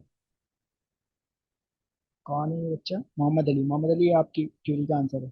ऑयल एंड गैस का स्टैंडर्ड लिखा, उसके जितने डिस्क्लोजर टॉपिक थे वो यहाँ पे लिखे, वाटर मैनेजमेंट, GHG एमिशन सारे लिखे। और फिर हमने समराइज किया कि इनमें से कौन से क्लाइमेट के हैं, कौन से इन्वायरमेंटल के हैं। तो मेरे ख्याल में सबसे पहले तो आपको ये जो ये क्लाइमेट के हमने बता दिए, नॉन क्लाइमेट के बता दिए, ये आपको पता होना चाहिए भाई, ये वाटर मैनेजमेंट किस किस स्टैंडर्ड के अंदर आया है। अब आपको पता ही नहीं वाटर मैनेजमेंट किस स्टैंडर्ड के अंदर है, आप एग्जाम में ढूंढते रहेंगे। SASB के 12 स्टैंडर्ड है, किसके अंदर वाटर मैनेजमेंट डिस्कस हुआ आपको पता ही नहीं, तो आपको पता होना चाहिए वाटर मैनेजमेंट इन इन स्टैंडर्ड्स में डिस्कस हुआ है। Oil and gas, apparel, e commerce, iron steel, commercial banks के अंदर डिस्कस नहीं हुआ है, बायोटेक एंड फार्मा के अंदर डिस्कस नहीं हुआ है। एटलीस्ट इतना पता होना चाहिए ताकि आप वहां पहुंच तो पाए। या वाटर मैनेजमेंट नहीं तो उसका जो मैट्रिक है, हो सकता है एग्जाम में डायरेक्ट मैट्रिक की बात करना शुरू हो जाए। वो बोले यार एक कंपनी है, उसने स्कोप 1 स्कोप 2 एमिशंस पे काम किया है, स्कोप 2 एमिशंस में रेगुलेटर ने कोई पंगा उठा दिया, तो आपको पता होना चाहिए स्कोप 2 एमिशंस मतलब GHG एमिशंस की बात हो रही है, और ये GHG एमिशन किस स्टैंडर्ड के अंदर है ये तो आपको पता होना चाहिए ना। तो ये करना पड़ेगा आपको, और मेरे ख्याल में अगले 5 10 दिन में हो जाएगा, मतलब इतना मुश्किल नहीं है। 12 पेजेस में हमने पूरा का पूरा स्टैंडर्ड जो है आपको समराइज करके दे दिया है, तो it's not a big issue. ये देखे ना, ये जो हैंडआउट मैं आपको दिखा रहा हूँ, इस हैंडआउट के अंदर कितना मुश्किल है। आयरन एंड स्टील के अंदर 7 डिस्क्लोजर टॉपिक है, ये 7 डिस्क्लोजर टॉपिक की हेडिंग पढ़ लो, green house gas, air quality, energy, water. इतने सारे तो रिपीट भी हो रहे हैं, आपको खुद आइडिया हो जाएगा। कुछ चीजें तो ऐसी हेडिंग पढ़ के ही पता लगता है आयरन एंड स्टील का काम हो रहा है। ऑफ कोर्स लोहा को गर्म कर रहे होंगे, फर्नेस जल रही होगी, तो ग्रीन हाउस गैस एमिशन तो होंगी होंगी, एयर क्वालिटी तो खराब होगी होगी, एनर्जी मैनेजमेंट तो होगा ही होगा, वाटर मैनेजमेंट तो होगा ही होगा। कुछ चीजें बड़ी स्पेसिफिक है जो आप खुद अंदाजा कर लोगे। तो ये एक अपने पास एक एनालिसिस बना लो। मैं कहूंगा कि आप इतनी तो प्रैक्टिस करो सेसबी की। सेसबी is a very big area of the I cap grid. यार ये एसएसबी की समरी ड्राइव के अंदर अवेलेबल है। आप ड्राइव के फोल्डर, गूगल ड्राइव का जो फोल्डर है, हमारे सारे ग्रुप्स में, ग्रुप की डिस्क्रिप्शन में जाओगे ना, तो ग्रुप की डिस्क्रिप्शन में ही ड्राइव का फोल्डर दिया है। ड्राइव के फोल्डर में जाओगे, वहाँ सबके सब फोल्डर बनाए हैं। एसएसबी का एक सब फोल्डर बना हुआ है, उसके अंदर वन पेजर के अंदर ही अवेलेबल है। ये सारे वन पेजर अवेलेबल है उसके अंदर, हर स्टैंडर्ड का वन पेजर बनाया हुआ है। ठीक है, थैंक यू सो मच। किसी और का कोई सवाल है अगर?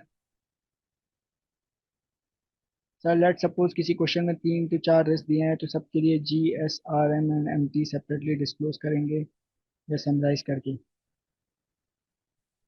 यार देखो, बात वही है ना, स्पेसिफिकली वो सादिया क्वेश्चन में अगर वो कह रहा है कि गवर्नेंस की बात करो, उसने आपको एक क्वेश्चन में 3 4 रिस्क बताए, और उसने कह दिया कि यार आप मुझे इसमें गवर्नेंस रिलेटेड बातें करो। आप बोर्ड ऑफ डायरेक्टर्स में बैठे हो, आप मुझे बताओ गवर्नेंस कैसे देखोगे, तो आप सिर्फ गवर्नेंस की बात करोगे। अगर वो आपसे कहता है कि नहीं आप स्ट्रेटजी के बारे में बात करो, आप सिर्फ स्ट्रेटजी। अब अगर उसने बिल्कुल ओपन दे दिया, वो क्वेश्चन में 3 4 रिस्क डिस्कस करता है, एक कंपनी है, उसने उसका एक एयर क्वालिटी का रिस्क है, ग्रीन हाउस गैस एमिशन का रिस्क है, और आपसे रिक्वायरमेंट में कह रहा है कि according to sustainability standards answer दो, तो अब आपको ऑफकोर्स ये सारे ही कवर करने पड़ेंगे, लेकिन समराइज्ड फॉर्म में। ऐसा नहीं हो सकता कि अब आप उसमें उसको सब कुछ बताना शुरू हो जाओ कि गवर्नेंस के अंदर ये करना, ये करना, ये करना। नहीं, थोड़ा समराइज फॉर्म में आपको फिर बताना पड़ेगा। वही बात है, मतलब 10 मार्क्स का अगर क्वेश्चन आया है, 18 नंबर है, तो 18 मिनट में जितना किया जा सकता है उतना करोगे, लेकिन सब कवर करना पड़ेगा फिर। Thank you so much Mohammad Kashif, means a lot. और किसी का कोई सवाल? सर इस प्रैक्टिस मटेरियल में कुछ चीज़ें हैं जो सिलेबस में नहीं, लाइक AIETC एग्जाम में आ सकता है, ऐसा कुछ? कुछ चीज़ें हैं जो सिलेबस में नहीं। देखो आई कैप की जो है ना टेस्टिंग पॉलिसी बड़ी क्लियर है। जो उसने ग्रिड में दिया है वो टेस्ट कर सकता है, और उससे पहले उसने जिन जिन सिलेबस एरियाज में जो टेस्ट किया है, फॉर एग्जांपल उसने कैफ में कुछ टेस्ट किया हुआ है, PRC में कुछ टेस्ट किया है, तो वो टेस्ट कर सकता है। उसके अलावा कुछ बाहर से वो टेस्ट नहीं करता। तो आई कैप ये कर सकता है कि सस्टेनेबिलिटी के पेपर में वो आपके कैफ के किसी एरिया से कोई चीज़ उठा के आपसे टेस्ट कर ले, लेकिन वो भी 5 से 10 नंबर। लेकिन ऐसा नहीं कि बिल्कुल ही कोई नई चीज़ें आ जाए। अलीजा देखें, SASB स्टैंडर्ड आइजा 5000 ओरिजिनल आपने रीड नहीं किया है, लेकिन सर की वर्कशॉप ले लिए, गुड। ठीक है, उससे आपकी चीज़ें तो क्लियर हो गई, लेकिन नेविगेट करना हमेशा आना चाहिए। ओपन बुक एग्जाम है ना, तो आपको SASB नेविगेट, अभी जैसे मैं यहाँ पे नेविगेट करके दिखा रहा था आपको कि SASB के अंदर मुझे पता है ना कि सबसे पहले क्या डिस्कस हो रहा है, उसके बाद क्या डिस्कस हो रहा है, ये नेविगेशन आनी चाहिए। कि भाई मैट्रिक्स कहाँ लिखे हुए हैं, टेक्निकल प्रोटोकॉल कहाँ लिखे हुए हैं, ये पता होना चाहिए। अगर ये पता ही नहीं है और एग्जाम में कोई स्पेसिफिक सवाल आ गया किसी एक SASB टॉपिक का, और आप वहाँ परेशान कि यार मुझे तो वो याद ही नहीं आ रहा जो मैंने पढ़ा था सर के हैंडआउट से। आपके पास मटेरियल अवेलेबल भी है, लेकिन आप ढूंढते रह जाएंगे। तो नेविगेशन आनी चाहिए। ओपन बुक एग्जाम्स में नेविगेशन आपको बहुत अच्छे से आनी चाहिए। किस पेज में पहले शुरू में क्या लिखा हुआ है, बीच में क्या लिखा हुआ है, आखिर में क्या लिखा हुआ है, ये पता होना चाहिए। अब्दुल वहाब, ये तो अभी हमें नहीं पता क्या है, क्या पूछता क्या है, क्योंकि अभी तक तो एग्जाम हुआ नहीं है ना। पहले एग्जाम हो जाएगा तो हाँ, फिर हम ये आइडिया ले सकते हैं कि भाई वो नॉर्मली जनरली क्या पूछता है। हमें ये पता है कि आई कैप ने एक ग्रिड में कुछ कॉन्सेप्ट दे दिए हैं स्ट्रेटजी रिलेटेड, उसने कुछ बातें बता दी हैं, मैं ये पूछूंगा, किस तरह पूछेगा इट्स वेरी, अभी नहीं पता। हाँ, विद एक्सपीरियंस जो मैं आपसे बात कर रहा हूँ, जो मैंने देखा कि भाई आई कैप करता क्या है, MSA 2 में वो क्या कर रहा था, MSA 1 में वो क्या कर रहा था, इवन ऑडिट के पेपर में वो क्या कर रहा था, SPM के पेपर में वो क्या करता था।